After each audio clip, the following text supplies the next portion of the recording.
కుమారునిపై మరణించక ముందు అనేక శ్రమలు పొందాడు. పొంతు పిలాపుతో తర్వాత ఆ యొక్క ప్రజలు కొట్టినారు, ఏంటి ముళ్ళ కిరీటం పెట్టారు, మరి ఆయనపై దూషించారు, ఉమ్ము వేశారు. మరి అనేక విధాలుగా ఆయన్ని దూషించినప్పుడు ఏమైనా మాట మాట్లాడారండి? మిమ్మల్ని ఏదైనా అన్నాను అనుకోండి, మనం మాట్లాడుకుని ఉంటామా? ఏమ్మా, మనం మాట్లాడుకుని ఉండలేం. కానీ మన యొక్క ప్రభు తగ్గించుకుని జీవించున్నాడు. తగ్గింపు జీవితంలో మరి హెచ్చించబడతాం కనుక ఆ యొక్క తగ్గింపు జీవితం గురించి మరి మనం కొన్ని వాక్యాలు చదువుకున్నాం. తగ్గింపు లేనిదే మనం ఏమీ చేయాలి. క్రైస్తవునికి తగ్గింపు కావాలి. మనం వినయం కావాలి, విధేయత కావాలి. ఆ విధేయతను బట్టే మన కుటుంబాన్ని నడిపించగలము, మన యొక్క బిడ్డలను నడిపించగలము, మన యొక్క సంఘాన్ని నడిపించగలము. మరి కనుక మనందరికీ కావలసినది తగ్గింపు జీవితం, ప్రార్థన. తగ్గింపు మనం నేను ఎంతటి వాడిని అయినప్పటికీ నేను తగ్గించుకున్నప్పుడే దేవుడు ఏం చేస్తానన్నాడమ్మా? నిన్ను హెచ్చిస్తాను అన్నాడు. కనుక ప్రియమైన సంగమా, ఈ యొక్క మధ్యాహ్న సమయంలో మనం నేర్చుకోవాల్సింది మన యొక్క క్రైస్తవునికి కావాల్సిన మరి తగ్గింపు జీవితం. ఏమండి, మనం దేవునికి అంగీకారంగా తగ్గింపు మనం తగ్గించుకోవాల్సి ఉన్నది. కనుక ఈ యొక్క సమయంలో 2 సామ్యాలు 7వ అధ్యాయము 18వ వచనం. ఎవరైనా మైక్ తీసుకున్నామా? బైబిల్ బాగా చదివగలిగిన బిడ్డలు మైక్ తీసుకోండి. 2 సామ్యాలు 7వ అధ్యాయం 18వ వచనం. అక్కడ చూసుకున్నట్లయితే మహారాజు, గొప్ప రాజు మన యొక్క దావీదు రాజు లోపలికి ప్రవేశించి యెహోవా సన్నిధిని కూర్చుని, ఏడు కూర్చున్నాడమ్మా? యెహోవా సన్నిధిని కూర్చుని, మనం అందరం ఏడున్నప్పుడు దేవుని సన్నిధిలో, యెహోవా సన్నిధిలో కూర్చుండు. ఏమన్నాడు? ఇలాగ మనవ చేసిన ఏమని మనవ చేస్తున్నాడు? చిన్నంగా ఆలోచించిన తల్లి, మైక్ తీసుకో తల్లి. నా ప్రభువా యెహోవా, ఇంతగా నీవు నన్ను హెచ్చించుటకు నేనెంతటి వాడు. ఏమంటున్నాడమ్మా? ఇక్కడ ప్రభు సన్నిధిలో కూర్చుండి యెహోవా దేవునికి ప్రార్థిస్తున్నాడు. ప్రభువా, నేను ఇంతగా నువ్వు నన్ను హెచ్చించుటకు నేనే పాటి వాడిని, నేనెంతటి వాడిని, నా కుటుంబం ఏ పాటిది. చాలు తల్లి, మళ్ళీ వెళ్దాం. ఈ సమయం చూడండి, గమనించుకుందాం. నేనే పాటి వాడిని అమ్మా. క్రైస్తవునిగా నేను తగ్గించుకోవాల్సి ఉన్నది. క్రైస్తవులుగా మనందరము జీవితము కావాల్సి ఉన్నది. కనుక ఇక్కడ మహారాజు దావీదు రాజు దేవుడు హెచ్చించున్నాడు. ఎందుకు? ఆయన యొక్క సన్నిధిలోకి వెళ్ళి ఏమన్నాడు? నేను ఏ పాటి వాడిని, నేనెంతటి వాడిని. ప్రభువా, నీవు నా కుటుంబాన్ని హెచ్చించున్నావు. ప్రియమైన సహోదరులారా, ప్రియమైన సంగమా, దేవుని యెహోవా దేవుని నమ్మినట్టు విశ్వాసులము మనం ఏ పాటి వారు, మన ఎంతటి వారు, మనం ఏమై ఉన్నాము. కానీ ఒక్కసారి దేవుని నమ్మినప్పుడు మనందరం దేవుడు హెచ్చించున్నాడు. దేవుడు బలపరిచి ఉన్నాడు. దేవుడు మనం లేవనెత్తి ఉన్నాడు. దేవుడు మనం నడిపిస్తున్నాడు. ఒక్కసారి మన జీవితాలు లేకపోతే మన యొక్క కుటుంబాలు ఒక్కసారి ఆలోచించండి. దేవుడు చేయకుండా ఏ క్రియ, మనకి దేవుడు సహాయం చేయకుండా మనం ఈ విధంగా ఉన్నామా? ఈ విధంగా ఉండగలిగి ఉన్నామా? కేవలము దేవుని యొక్క సహాయమే. ఇక్కడ దావీదు రాజు తను తగ్గించుకున్నాడు. తగ్గించుకుంటూ, ప్రభువా, దేవా, నేను ఏ పాటి వాడిని, నేను ఎంతటి వాడిని, నా కుటుంబము ఎలాంటిది, గొర్రెలు కాసుకునే నా కుటుంబము నువ్వు గొర్రెల కాపరి నుండి ఈ యొక్క జనాంగానికి కాపరిగా నియమించున్నావే, నీ యొక్క ప్రజలను పాలిస్తాకి నియమించున్నావే అని దేవునికి వందనాలు చెల్లిస్తున్నాడు. నేను ఏ పాటి వాడిని, ఎంతటి వాడిని. ప్రియమైన సంఘస్థులారా, ప్రియమైన సంగమా, ఈ యొక్క సమయం దేవుడు మనతో మాట్లాడుచున్నాడు.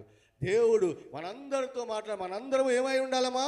తగ్గింపు హృదయంతో కలిగి ఉండాలి. ఒక్కసారి మన జ్ఞాపకం చేసుకున్నట్లయితే, ఒక్కసారి మనం దేవుణ్ణి మరి ఆ యొక్క దావీదు రాజులాగా మాట్లాడుతున్నట్లయితే ఏమని మనం తగ్గింపు కావాలి. మనకి తగ్గింపు కావాలి. మనం ఏ పాటి వారు, ఎక్కడి నుండి వచ్చా ఉన్నాం, ఏ విధంగా మనం దేవుడు మనం బలపరిచున్నాడో మరి అక్కడ 2 సామ్యుయేలు 7:18 చెప్పబడుతుంది. ఇంకా చదువు తల్లి, ఇంకా 19 వచ్చిన చదువు. నీ దృష్టికి కొంచెమై మానవుల పద్ధతిని బట్టి బహుకాలము జరిగిన తర్వాత నీ దాసుడనైన నా సంతానమునకు కలుగబోవు దానిని గూర్చి నీవు సెలవిచ్చి ఉన్నావు. చూసారా, అక్కడ చెప్తున్నాడు దావీదు తను తగ్గించుకున్నాడు. నా కుటుంబం ద్వారా, నా యొక్క రాబోయి నా కుటుంబం ద్వారా నువ్వు ఏ విధంగా ఈ యొక్క ప్రజల్ని మరి నడిపించుకుంటావో అని సెలవిస్తున్నాడు. యాకోబు రాసిన పత్రిక 4వ అధ్యాయము 10వ వచనం చూద్దాం. అక్కడ ఆ యొక్క తగ్గింపు ఎందు నిమిత్తము కావాలో, దేని విషయంలో తగ్గింపు కావాలో, మనకి తగ్గింపు దేనికి అవసరత ఉన్నదో గురించి చెప్పబడుతుంది. యాకోబు రాసిన పత్రిక 4వ అధ్యాయము 10వ వచనం. తల్లి, ప్రభువు దృష్టికి మిమ్మును మీరు తగ్గించుకొనుడి, అప్పుడు ఆయన మిమ్మును హెచ్చించును. దైవవాక్యం సెలవిస్తుంది. ప్రభువు ఏమంటున్నాడు తల్లి? మనల్ని తగ్గించుకోమంటున్నాడు. తగ్గింపు హృదయం కావాలంటున్నాడు. మన దేవుడు మనని మరి ఆయన ముందు సాష్టాంగపడి లేకపోతే మన చిన్నపరుచుకోవాలి. అప్పుడే దేవుడు మనని బలపరుస్తానంటున్నాడు కనుక, మనం హెచ్చిస్తానంటున్నాడు కనుక మరి ఆ యొక్క వాక్యము సెలవిస్తుంది. మన దేవుడు మనం దేవుని ఎదుట తగ్గించుకున్నట్లయితే మనని హెచ్చిస్తున్నా అంటున్నాడు. 2వ దినవృత్తాంతాలు 7:14 వచనం చూద్దామండి. 2వ దినవృత్తాంతాలు 7:14 అక్కడ కూడా మరి దేవుడు ఏ విధంగా హెచ్చిస్తున్నాడు? నా పేరు పెట్టబడిన నా జనులు తాము తగ్గించుకొని. ఒక్కసారి తల్లి, మనందరము క్రీస్తునందు బాప్తీసము పొంది ఉన్నాము. అయ్యగారు, క్రీస్తునందు బాప్తీసము పొంది ఉన్నాము. ఏమండి, మన పేరు మార్చుకున్నాము. మన యొక్క దేవుని యొక్క సన్నిధిలోకి రావడానికి మన హృదయాన్ని మార్చుకున్నాము.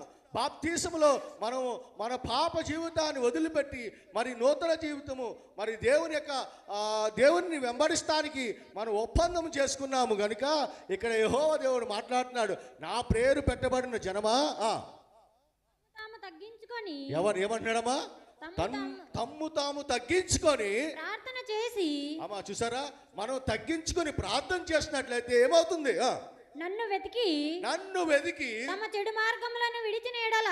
తమ చెడు మార్గము ఒక్కసారి మానవులుగా మనం క్రైస్తవ బిడ్డలము, కానీ సాతానుడు ఈ యొక్క లోకాన్ని పాలిస్తున్నాడు. ఎందుకు? మనము మన పాప జీవితంలో జన్మించున్నాం కనుక, పాపలోకంలో జీవిస్తున్నాం కనుక మనం ఒక్కొక్కసారి తప్పిదం చేయడానికి అవకాశం ఉంది. ఆ యొక్క తప్పిదం చేయడానికి అవకాశం ఉంది కనుక మనం తగ్గించుకొని ప్రార్థన చేసినప్పుడు ఆ చెడు మార్గం విడిచిపెట్టి ఏమన్నాడమ్మా? చెడు మార్గములను విడిచిన ఎడల ఆకాశము నుండి నేను వారి ప్రార్థనను విని వారి పాపమును క్షమించి వారి దేశమును స్వస్థపరచెదను. చూసారమ్మా, మన యొక్క చెడు మార్గాన్ని వదిలిపెట్టి మనం ఆ యొక్క తగ్గింపుతో ప్రార్థన చేసినప్పుడు ఆకాశవాకులను విప్పి పట్టజాలంత విస్తారమైన దీవెన మనపై, మన కుటుంబంపై, మన సంఘంపై, మనపై అందరికీ ఆయన దీవెన దయచేస్తానంటున్నాడు. ఏం కావాలి మన దేవుని దగ్గర నుంచి? మనందరికీ ఇంకేం కావాలని మన దేవుని దగ్గర నుంచి వాగ్దానం చేస్తున్నాడు ఇక్కడ యెహోవా దేవుడు. అయ్యా, మీరు తప్పుదములను ఒప్పుకోండి, మీరు తగ్గించుకోండి, మీ యొక్క ప్రార్థన విన్నపమును మీరు తగ్గింపు ప్రార్థన చేసినట్లయితే, మీ యొక్క పాపమును ఒప్పుకొని ప్రార్థన చేసినట్లయితే మీ యొక్క పాపమును క్షమించి ఏమన్నాడు? ఆకాశవాకులను విప్పి పట్టజాలంత విస్తారమైన దీవెన కుమ్మరించి మనలో ఎవరికైనా అనారోగ్యాన్ని కూడా ఆయన స్వస్థపరుస్తానంటున్నాడు. కనుక ప్రియమైన సంగమా, మనం చేయవలసింది మన అందరి గురించి ప్రార్థించుకోవాలి, మనం తగ్గించుకోవాలి. సామెతలు 11వ అధ్యాయము 2వ వచనం చూడరా తల్లి. తర్వాత 22:4 చూద్దాం. సామెతలు 11వ అధ్యాయం 2వ వచనం కూడా మరి ప్రాముఖ్యంగా చెప్పబడుతుంది. అక్కడ అహంకారము వెంబడి అవమానము వచ్చును, వినయము గల వారి యొద్ద జ్ఞానమున్నది. చూసారండి, అహంకారం ముందు ఏమొస్తుందండి? అవమానం వస్తుంది. కానీ వినయము గలవాడు, జ్ఞానము గలవాడు. దావీదు మహారాజు వినయముగా తగ్గించుకున్నాడు, దేవుడు జ్ఞానము దయచేస్తున్నాడు. అదేవిధంగా తన కుమారుడు గురించి కూడా వెళ్తాం. తర్వాత వెళ్దాము. 22:4 చూడరా. సామెతలు 22:4 కూడా చూడరా తల్లి. యెహోవా యందు భయభక్తులు ఉండుట ఏమమ్మా హృదయానికి ఏంటది? మనకి ప్రతిఫలం ఇస్తుంది. మనం దేవునికి తగ్గింపు జీవితంలో జీవించాలి, దేవునికి అనుకూల జీవితంలో జీవించాలి.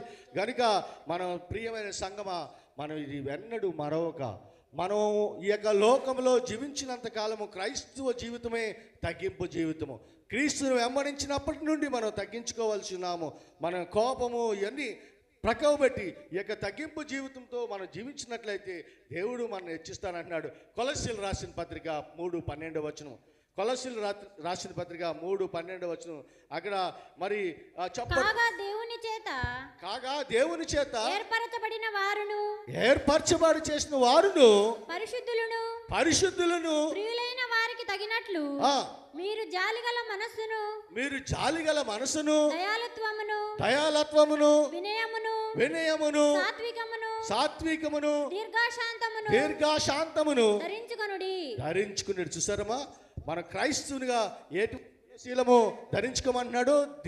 దయాలత్వము, దీర్ఘశాంతము ఏంటి, ఒకరినొకరు జాలిపడ్డము పట్ల మనం అందరము క్రీస్తుని పోలి ఉండగలం. కనుక ప్రియమైన విశ్వాసులారా, ఈ యొక్క సమయం ఇంకా దేవుని వాక్యములో బలపడాలంటే, దేవుడు మనం అడగనది ఇవ్వాలంటే మనం దేవునిలో ఉండాలి, దేవునిలో వెదగాలి, దేవునిలో మనం విశ్వాసముగా బలపడాలి.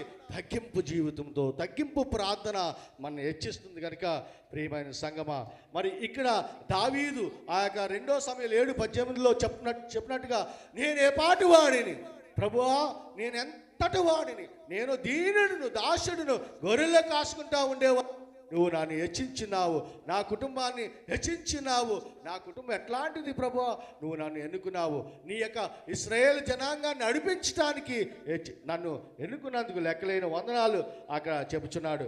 అయితే దావీదు రాజు గురించి తెలుసుకున్నాము ఇప్పుడు దాకా. ఏమా, ఆయన ఏ విధంగా తగ్గించుకున్నాడు.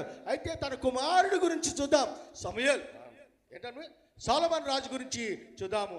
అయితే మనం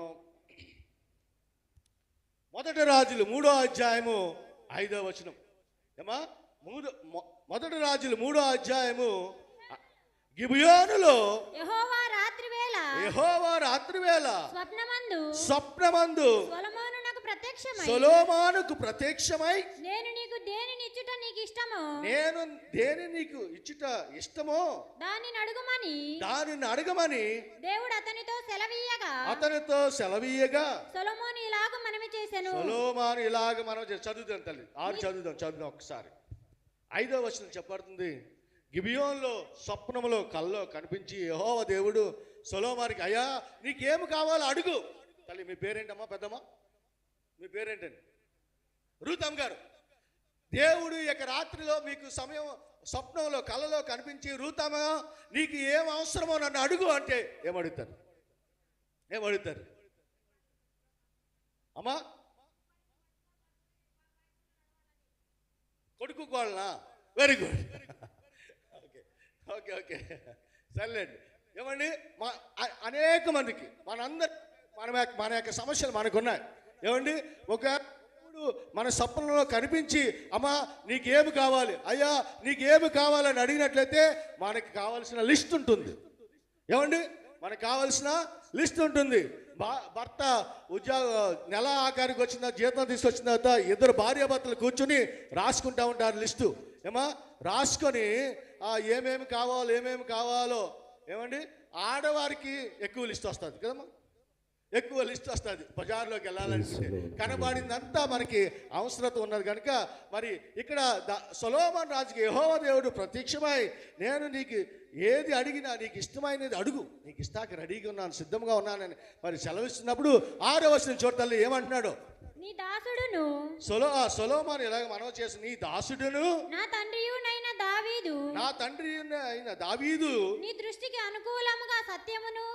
దృష్టికి అనుకూలముగా సత్యమును నీతిని అనుసరించి యథార్థమైన మనసు గలవాడై ప్రవర్తించిన కనుక. ఎక్కడమా, ఇక్కడ దావీదు సొలొమోను రాజు తన తండ్రి గురించి చెప్తున్నాడు. అయ్యా తండ్రి, నీకు ఇష్టానుసారంగా యథార్థమైన హృదయంతో జీవించినాడు కనుక. చదువుతాడు నీవు అతని ఎడల నీవు అతని ఎడల పరిపూర్ణ కటాక్షము పరపరిచి పరిపూర్ణమైన కటాక్షము పరిచి ఈ దినమున ఉన్నట్లుగా అతని సింహాసనము మీద అతని సింహాసనం మీద అతని కుమారుని కూర్చుండబెట్టి ఇక్కడ తన సాక్ష్యం చెప్తున్నాడు. నా తండ్రిని ఈ విధంగా ఆశీర్వదించున్నావు గనుక ఇప్పుడు కుమారుడిగా నన్ను సొలొమోనుని నీ యొక్క సింహాసనం మీద కూర్చుండబెట్టి తరుతలి అతని యందు మహాకృపను చూపి ఉన్నావు. తన తండ్రి యెహోవా దేవుడు తన తండ్రికి చేసినది అంతయు యెహోవా దేవుడు చెప్తాయా, నా తండ్రికి ఈ విధంగా కాపాడినావు. అతని ఎడల నువ్వు దీనుడు, అతను నీ యందు నీ కట్టలను బట్టి జీవించున్నాడు, అతనికి మహాకృపను చూపించున్నావు అని చెప్చు 7వ వచనం చెప్తున్నాడు. చదవాలి.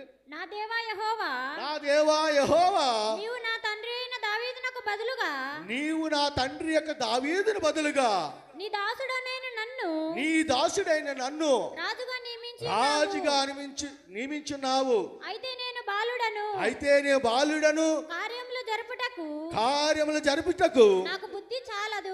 ఇక్కడ ఏం చెప్తున్నాడు? సొలొమోను తను తగ్గించుకున్నాడు. స్వప్నంలో అడుగుతున్నాడు దేవుడు.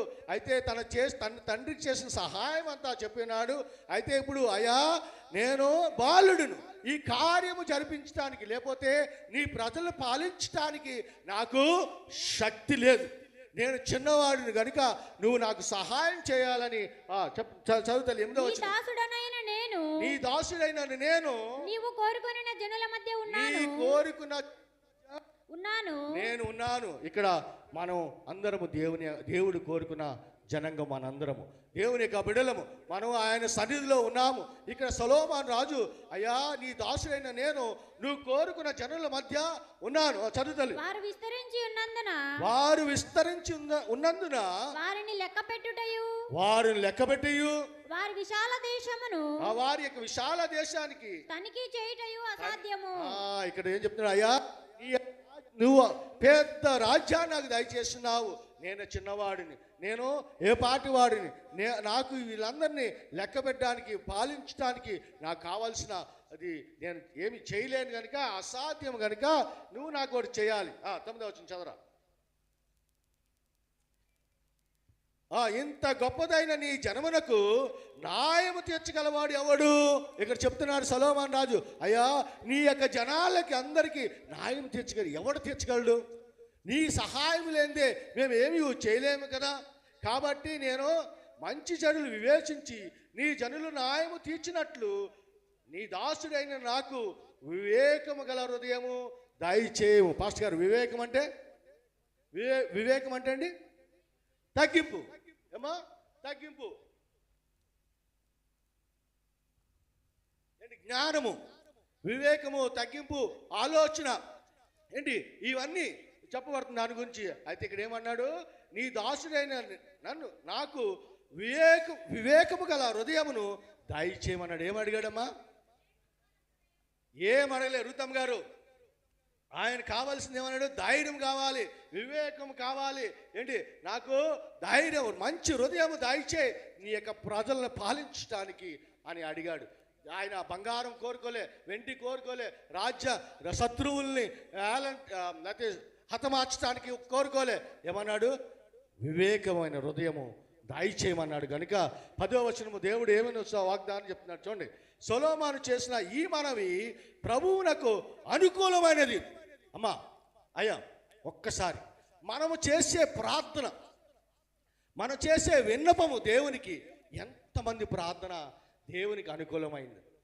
అయ్యారు, మనం చేస్తున్న ప్రార్థన, మనం చేస్తున్న ఆరాధన, మనం చేస్తున్న విన్నపము దేవునికి ఎంతమందికి, దేవునికి మనం చేస్తున్న ప్రార్థన అనుకూలంగా ఉందా లేదా? ఒక్కసారి మీరు నేను కూడా పరీక్షించుకోవాలి. నేను చేస్తున్న ప్రార్థన, నేను చేస్తున్న సువార్త, నేను చేస్తున్న యొక్క దేవుని యొక్క పనిని దేవునికి అనుకూలంగా ఉందా లేదా? మన కుటుంబంలో మనం చేస్తున్న పని దేవునికి అనుకూలంగా ఉందా లేదా? ఒక్కసారి గమనించుకోవాలి ప్రియమైన విశ్వాసులారా. ఇక్కడ సొలొమోను చేసిన ప్రార్థన ఎవరికి అనుకూలంగా ఉందమ్మా? సొలొమోను చేసిన ఈ మనవి ప్రభువునకు అనుకూలమై కనుక ఏం చేస్తాడు చూద్దామా? ఇక్కడ ఆశీర్వాదము 11వ వచనం, దేవుడు అతనికి ఇలాగ సెలవిచ్చి, దీర్ఘాయువును ఐశ్వర్యమునైనను నీ శత్రువులు ప్రాణమైనను అడగక న్యాయమును గ్రహించుటకు వివేకము అనుగ్రహించమని నువ్వు అడిగితివి గనుక, అయ్యా నువ్వు ఏ అడగలే, నువ్వు న్యాయము లేకపోతే వివేకమైన హృదయము దయచేయమన్నావు గనుక ఏంటి, నీ శత్రువు ప్రాణం అడగలే, ఐశ్వర్యం అడగలే, నువ్వు నువ్వు ధనవంతుడు అవ్వాలని అడగలేదు కనుక నీకేం చేస్తా అన్నాడు. 12 వచ్చిందమ్మా, ఇలాగ అడిగినందుకు నీ మనవిని ఆలకించి ఉన్నాను, నీ మనవి ఆలకించున్నాను అని చెప్తున్నాడు. బుద్ధి వివేకములు గల హృదయము నీకు ఇచ్చుచూ ఉన్నాను. ఏమన్నాడమ్మా? బుద్ధి వివేకము గల హృదయమును నీకు ఇచ్చినాడు. రూతమ్మ గారు ఏం పర్వాలే, మనకి దేవుడు మనతో మాట్లాడుతున్నాడు. బుద్ధి వివేకము గల హృదయము మీకు ఇచ్చున్నాను. పూర్వీకులలో నీ వంటి వాడు ఒకడును లేడు, నీ వంటి వాడు ఒకడును లేడు, ఇక మీదట నీ వంటి వాడు ఒకడును ఉండడు. సొలొమోన్ని ఎంత అభినందిస్తున్నాడంటే, అయ్యా నువ్వు అన్నీ అడగలేదు, కేవలం వివేకమైన హృదయము అడిగి ఉన్నావు కనుక పూర్వీకుల్లో నీ యొక్క పూర్వీకుల్లో ఎవడో నీ వంటి వాడు లేడు, ఇక మీదట ఉండబోడు. గనుక ప్రియమైన సంగమా, సొలొమోను పట్ల దేవునికున్న మరి నమ్మకము ఏ విధంగా ఉందో చూడండి. 13వ వచనం చూడండి. మరియు నీవు ఐశ్వర్యమును ఘనతను ఇమ్మని అడగకపోయినను. ఏమండి ఇక్కడ ఏమన్నాడు యెహోవా దేవుడు? నువ్వు ఐశ్వర్యమును ఘనతను అడగకపోయినను నేను వాటిని కూడా నీకు ఇచ్చుచూ ఉన్నాను.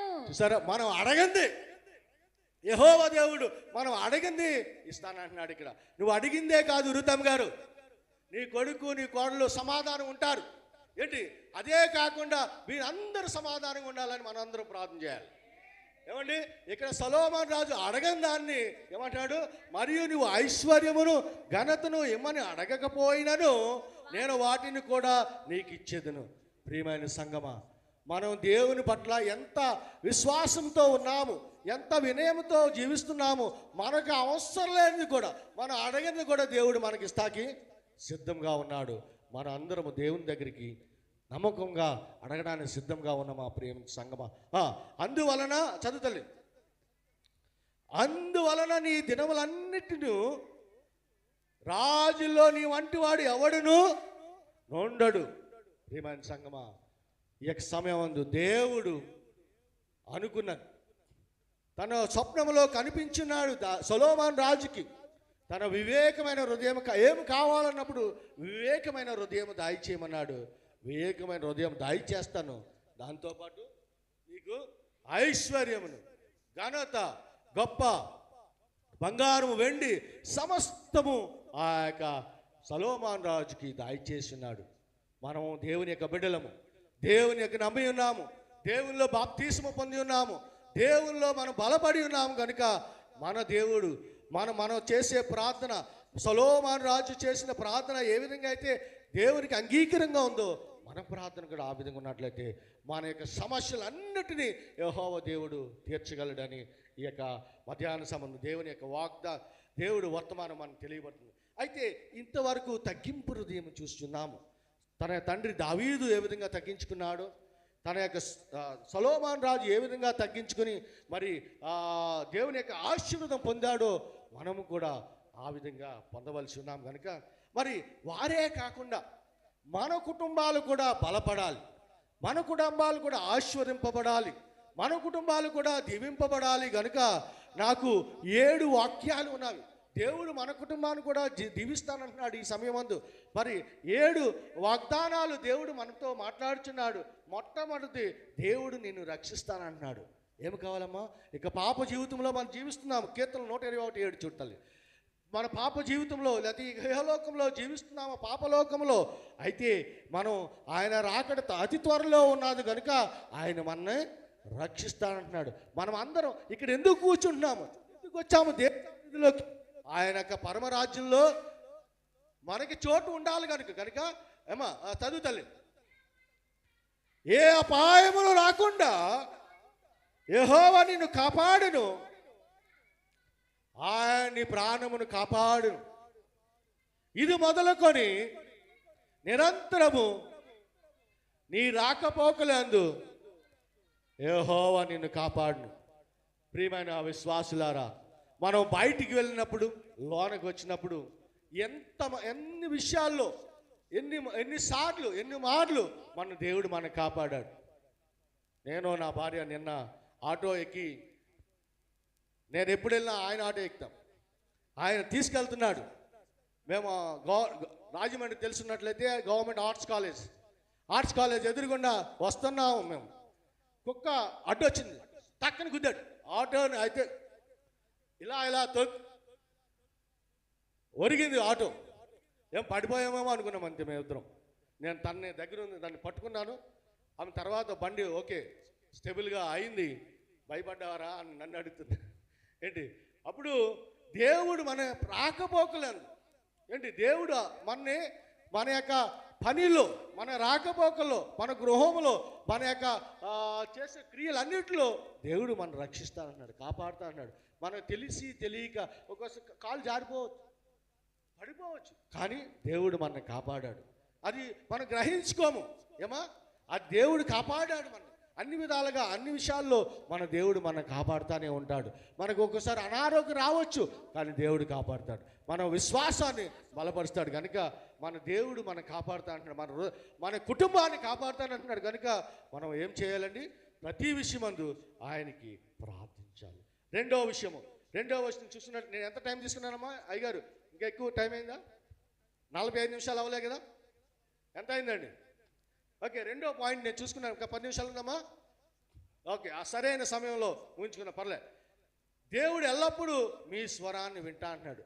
సొలొమోను రాజు యొక్క స్వరం విన్నాడు. ఏమా, మన స్వరం కూడా వింటానంటున్నాడు. మొదటి ఆహాను 5:14 చూడండి ఒకసారి. దేవుడు వాగ్దానం చేస్తున్నాడు అక్కడ ఏ విధంగా మన స్వరం వింటానంటున్నాడు. మొదటి ఆహాను 5:14లో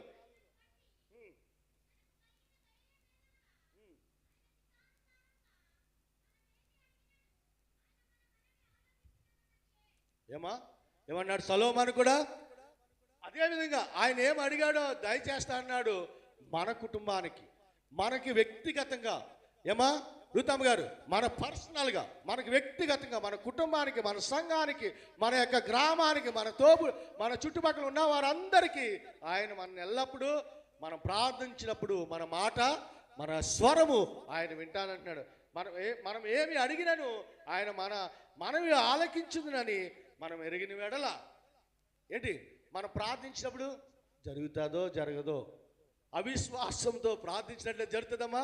విశ్వాసం ఉండాలి ఖచ్చితంగా. ఖచ్చితంగా విశ్వాసం ఉండాలి. అనేక మార్లు మరి అయ్యగారు ప్రసంగం చేస్తుండొచ్చు. ఎక్కడో ప్రాంతంలో వర్షం లేదంట, వాళ్ళందరూ కలిసి ప్రార్థన చేయడానికి వెళ్ళి ఉంటారు. ఒక చిన్నోడు ఏం చేసుకెళ్ళాడమ్మా? గొడుగు తీసుకెళ్ళాడంట. వీడేంట్రా గొడుగు తీసుకొస్తున్నాడు, ఇంతకాలం మనకు వర్షమే లేదని. అయ్యా, మన ప్రార్థన చేసిన తర్వాత ఏమొస్తుంది అన్నాడు తల్లి. ఖచ్చితంగా వర్షం వస్తుంది. విశ్వసించాడు బిడ్డ. మనము కూడా మనం చేసే ప్రార్థన, మనం అడిగే ప్రతి మాట మనం విశ్వాసం బలపరచాలి. మనం విశ్వాసం జరుగుతుంది ఖచ్చితంగా అనుకున్నప్పుడు దేవుడు మనకి దయచేస్తానంటున్నాడు కనుక దేవుడు ఎల్లప్పుడూ మన స్వరము ఆయన ఆలకిస్తానంటున్నాడు. అది ఎప్పుడు దేవునికి అంగీకారమై ఉండాలి. సొలొమోనుకి ఏ విధంగా అంగీకారంగా ఉన్నదో ఆ విధంగా ఆయన మనకు సహాయం చేస్తానంటున్నాడు. దేవుడు ఇంకా మూడో పాయింట్, దేవుడు మీకు శాంతిని అనుగ్రహిస్తానంటున్నాడు. యోహాను సువార్త 14:27 చెప్పబడుతుంది. మనకు శాంతి సమాధానము దేవుడే ఉన్నాడు, యెహోవా దేవుడే ఉన్నాడు. శాంతిని మీకు అనుగ్రహించుదును. చదువుతలే, శాంతిని మీకు అనుగ్రహించున్నాను, వెళ్ళుచున్నాను, నా శాంతిని మీకు అనుగ్రహించున్నాను. లోకమిచ్చునట్టుగా నేను మీకు అనుగ్రహింపట్లేదు. లోకము మరి ఒక్కోసారి అలసిపోయామని సినిమాకి వెళ్ళాలనుకుంటారు కదండి, అక్కడ ఏదో ప్రశాంతత కలుగుతుందని, రిక్రియేషన్కి లేకపోతే బయటికి అనుకోవచ్చు.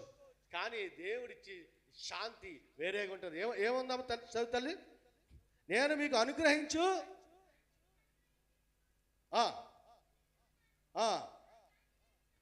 నా శాంతినే మీకు అనుగ్రహించుచున్నాను, లోకం ఇచ్చినట్టుగా నేను మీకు అనుగ్రహింపలేదు. మీ హృదయమును కలవరపడనీకుడి, వెరవనీకుడి. నేను వెళ్ళి మళ్ళీ తర్వాత ఏమంటున్నాడమ్మా, ఆయన తిరిగి వస్తానంటున్నాడు. మరి యెహోవా దేవుడు యేసు ప్రభు ఆరోహమై వెళ్ళిపోయినప్పుడు ఆ యొక్క శిష్యులు ఉన్నప్పుడు, అయ్యా మేము కూడా మీతో పాటు తీసుకెళ్ళినప్పుడు మళ్ళా నేను వెళ్ళి ఏ విధంగా వెళ్ళానో దూత కూడా చెప్తుంది, ఏ విధంగా ఆరోహణమయ్యాడో అదే విధంగా తిరిగి వచ్చి మీ అందరికీ ఏమా ఆయన తీసుకెళ్ళడానికి మనందరినీ మరి ఇహలోకంలో సిద్ధపడమంటున్నాడు. మరి నేను సిద్ధపడి ఉన్నానా? మీరు సిద్ధపడి ఉన్నారా? ఆయన త్వరలో రానై ఉన్నాడు. ఏమా ఏ క్షణము మన ఇంట్లో దొంగోడు కన్నం వేస్తాడు, దొంగతనం చేస్తాక ఎప్పుడు వస్తాడు చెప్తాడమ్మా రుతమ్మ గారు చెప్పడు. కనుక మన దేవుడు కూడా ఎప్పుడు వస్తాడో తెలియదు. కనుక మనం సిద్ధపడాలి, ఆయన రాకడ కొరకు సిద్ధపడాలి. సిద్ధపడినప్పుడు మన బస్ స్టాండ్కి వెళ్తాం, బస్సు వచ్చినప్పుడు ఖచ్చితంగా వెళ్తాం. అబ్బాయి మళ్ళీ పోదాంలే అంటే కుదరదు. ఏమండి, ఆ సమయము వచ్చింది కనుక ఆయన సరైన సమయంలో వస్తాడు కనుక ఆయన మనని తీసుకెళ్తానంటున్నాడు. ఇక నాలుగో పాయింట్, మన కుటుంబాన్ని దేవుడు ఏ విధంగా ఆశీర్వదిస్తానంటున్నాడో ప్రకటన గ్రంథము 21వ అధ్యాయం 4వ వచనము. దేవుడు ప్రతి కన్నీటిని తుడుస్తున్నాడు. రుతమ్ గారు మన కన్నీటిని ఖచ్చితంగా చదువు తల్లి.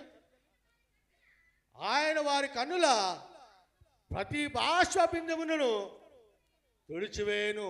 అమ్మా మన కష్టాన్ని బాధను ఎరిగి ఆయన మన ప్రతి బాష్పబిందును మన బాధను ఆయన తొలగిస్తానన్నాడు. ఎప్పుడండి? దేవుని యందు విశ్వాసంలో ఉన్నప్పుడు, దేవుని యందు మనం నిలబడినప్పుడు, దేవుని యందు దేవుని యొక్క ఆశను పొందడానికి చదువుతలే. మరణం ఇక ఉండదు, దుఃఖమైనను ఏడుపైనను ఏదైనాను ఇక ఉండదు. ఎప్పుడండి అది? మన దేవుడు రెండోసారి వచ్చి మనతో ఉన్నప్పుడు మరలా ఏముండదండి? మరణము, పాపము, దుఃఖము ఏమీ ఉండదు. చదువుతలే.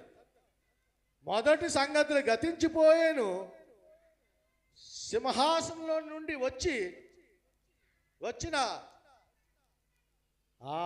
సింహాసనం దేవుని సన్నిధి నుండి గొప్ప స్వరం ఈ విధంగా చెప్పబడుతుంది, అయ్యా ఇంకా మరణము, దుఃఖము, వేదన ఏ ఉండవు. ఎందుకు? ఇంకా మనతో మన ప్రభు ఉన్నాడు కనుక. ప్రియమైన సంగమా, దీని కొరకు మనం సిద్ధపడినట్లయితే, మన విశ్వాసంలో వెతికినట్లయితే, ఈ యొక్క ఆరాధనలో కొద్దిసేపు గడుపుతమే కాదు, మన నిజ జీవితం అంతయు దేవునిలో జీవించినప్పుడు ఆయన రెండోసారి వచ్చినప్పుడు మనం తప్పకుండా ఆయన తీసుకెళ్ళడానికి సిద్ధంగా ఉంటున్నాడు కనుక.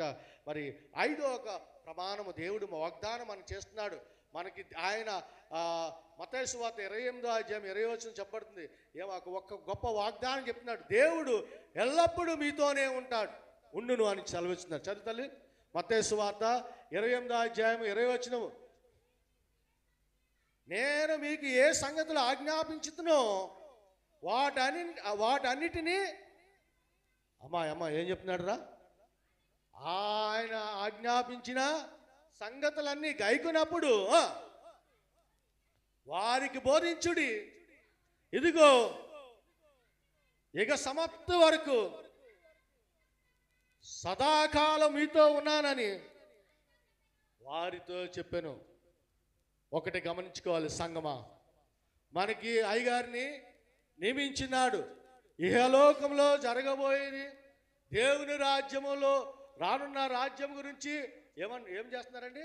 మనకి బోధిస్తున్నారు, మనకి తెలియపరుస్తున్నారు కనుక మనం ఆ యొక్క బోధన మర్చిపోకుండా, ఇదిగో నేను యుగ సమాప్తి వరకు సదాకాలం మీతో కూడా ఉన్నానని వారితో చెప్పుచున్నాడు కనుక అయ్యగారు మన యొక్క సంఘాన్ని బలపరచాలి. వారిని ఆధ్యాత్మికంగా వారి దేవుని అందు ఎదిగించినప్పుడు, లేకపోతే మీరు బలపరిచినప్పుడు, రెండోసారి దేవుడు వచ్చినప్పుడు మనం సిగ్గుపడనక్కర్లే. ఏమా మనము సిగ్గుపడనక్కర్లే. ఇదిగో నా దేవుడు ఏ విధంగా అయితే వెళ్ళి ఉన్నాడో అదే విధంగా రానై ఉన్నాడని సాక్ష్యం చెప్పగలం. ప్రియమైన సంగమా, దేవుడు మనతో ఎప్పుడు ఉంటానంటున్నాడు. ఇంకా 2 పాయింట్లు. ఇంకా అయ్యారు ఎంత టైం మీకు? ఇంకా 5 నిమిషాలు త్వరగా ముగించుకుందాం తల్లి, మీరు ఇచ్చిన సమయానికి. ఇంకొక వాగ్దానం దేవుడు మనతో మాట్లాడుతూ అంటున్నాడు. ద్వితీయోపదేశపు కాండము 31వ అధ్యాయం 6వ వచనము. ద్వితీయోపదేశపు కాండము 31వ అధ్యాయం 6వ వచనము. దేవుడు నిన్ను ఎప్పటికీ భయపడుకుడి, వారి చూసి దిగులు పడుకుడి, నీతో కూడా వచ్చివాడు. ఎవరమ్మా మనతో పాటు వచ్చింది? రుతమ్ గారు, మనతో పాటు వచ్చింది ఎవరు? యెహోవా దేవుడే. దేవునికి స్తోత్రం. ఏమా, మనతో పాటు వచ్చివాడు యెహోవా దేవుడే. మనం భయపడనక్కర్లే, మనం మనం అదారి పడనక్కర్లే. ఎందుకు? మనం వెళ్ళినప్పుడు వచ్చినప్పుడు ఎవరున్నారు బాబు మనతో పాటు వచ్చేవాడు యెహోవా దేవుడే. మనం విశ్వసించిన దేవుడే మనతో పాటు ఉంటానన్నాడా? చదువుతలే, ఆయన ఆయనకు వాగ్దానం చేస్తున్నాడు. ఏమన్నాడు ఇక్కడ? ఆయన నిన్ను విడవడు, ఎడబాయడు. రుతమ్ గారు, ఇబ్బంది ఏం లేదు. ఏంటి? మన సంఘానికి, మన ప్రజలకి, మన అయ్యగారితో మరి దేవుడు వాగ్దానం చేస్తున్నాడు మనందరికీ. ఈ యొక్క సమయమందు ఆయన నిన్ను విడవడు, ఎడబాయుడు. కనుక ఇంకేమి కావాలి? మన దేవుని దగ్గర నుంచి ప్రేమ సంగమా, దేవుని యొక్క వాగ్దానం చేస్తున్నాడు. ఏ విధంగా మన కుటుంబాలు ఆశీర్వదిస్తానంటున్నాడు. మనం ఈ యొక్క సమయం నేర్చుకుంటూ ఉన్నాము. మరి ఆఖరి వాగ్దానము, దేవుడు 6 వాగ్దానాలు చెప్పారు. మన కుటుంబాన్ని ఏ విధంగా దీవిస్తానంటున్నాడు, ఆశీర్వదిస్తా అన్నాడు. మరి ఆఖరిది కూడా చదువుకొని దేవుని యొక్క ఈ యొక్క వర్తమానాన్ని ముగించుకున్నాము. హెబ్రీయులకు రాసిన పత్రిక 13వ అధ్యాయం 5వ వచనం చూడతల్లి. దేవుడు నిన్ను ఎప్పటికీ విడిచిపెట్టను అంటున్నాడు. ఒక్కసారి ధనాపేక్షలై లేని వారు. ధనాపేక్ష అంటేమా ధనం మీద ఆశ, డబ్బు సంపాదించాలి, అందరిగా నేను గొప్పవాడు కావాలి, అటువంటి ఆశ లేకుండా మీకు కలిగిన వాటిలో ఒకసారి తల్లి ఎంతమంది తృప్తిగా ఉన్నామండి ప్రియమైన సంగతి. నిజంగా మన హృదయంలో మన గుండె మీద చేసుకొని నాకు కలిగిన దాన్ని నేను తృప్తిగా ఉన్నానని ఎంతమంది ఉన్నాం? ఏమండి సంఘం, మనం ఎంతమంది నిజంగా తృప్తి పొందుతున్నాం? పక్కవారు 42 cm, 42 ఎంత సైజు, 42 inches టీవీ తెచ్చామనుకోండి, మనం పక్కింటి వారు మనకేమనుకుంటాం? 52 inches కావాలి. అవునా కదండి? మానవ స్వభావం. మీరు అనుకుంటా, నేను అనుకుంటా. కానీ దేవుడికి వాగ్దానం ప్రకారం చెప్తున్నాడు, మీరు తృప్తి పొందండి, నీకు కలిగిన దాన్ని తృప్తి పడండి, నీకున్నదాన్ని తృప్తి పడండి. ఏంటి? మనం ఆడబిడ్డలు అనుకోండి, వేరు పక్క వాళ్ళ అక్క లేకపోతే మంచి సారీ తెచ్చుకున్నారు అనుకోండి, అది మనకు ఖచ్చితంగా ఆమె వచ్చి చూపిస్తుంది. మా తెచ్చాడో, భర్త తెచ్చాడో, చుట్టూ మేనమామ తెచ్చాడో, ఇంకోటి తెచ్చారో పక్క వారికి చూపిస్తారు. రుతమ్ గారు ఏంటి చూపిస్తున్నాడు, అప్పుడు దాకా సంతోషిస్తాం. ఇంట్లోకి వెళ్ళిన తర్వాత ఆయన్ని వేధిస్తూ ఉంటాం. ఏంటి? పక్క చెప్తున్నా, జరిగేది నేను మీరు అంటున్నారా, నేను అంటలేదు. కానీ ఈ యొక్క లోకంలో జరిగేది, అయ్యా ఆ అమ్మ తెచ్చుకున్నది, నాకు కూడా కావాలి. అది కాదు. దేవుడు సెలవిస్తున్నాడు. ఏమన్నాడు రా? కలిగిన వాటితో తృప్తి పొంది ఉండి, నిన్ను ఏమాత్రము విడవను, నిన్ను ఎన్నడూ ఎడబాయను. ఆయనే చెప్తున్నాడు కదా. వారికి ఏమన్నదో నీకు కూడా దయచేస్తానంటున్నాడు. నిన్ను కలవరపడి వద్దన్నాడు, భయపడొద్దు అన్నాడు. కనుక ప్రియమైన సంగమా, ఇంతసేపు మీరంతా దేవుని వాక్యం విని ఉన్నాము. దావీదు ఎపాటివాడి అని అన్నాడు. ఏంటి? తగ్గించుకున్నాడు. సొలొమోను రాజు చేసిన ప్రార్థన దేవునికి అంగీకారంగా ఉన్నది. ఏమండి?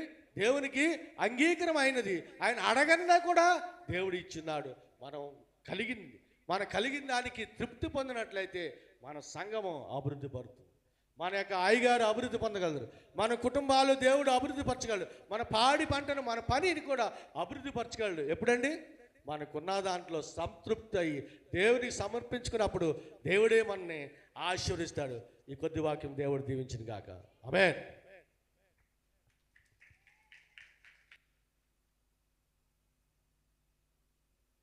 లేచి నిలబడదాం.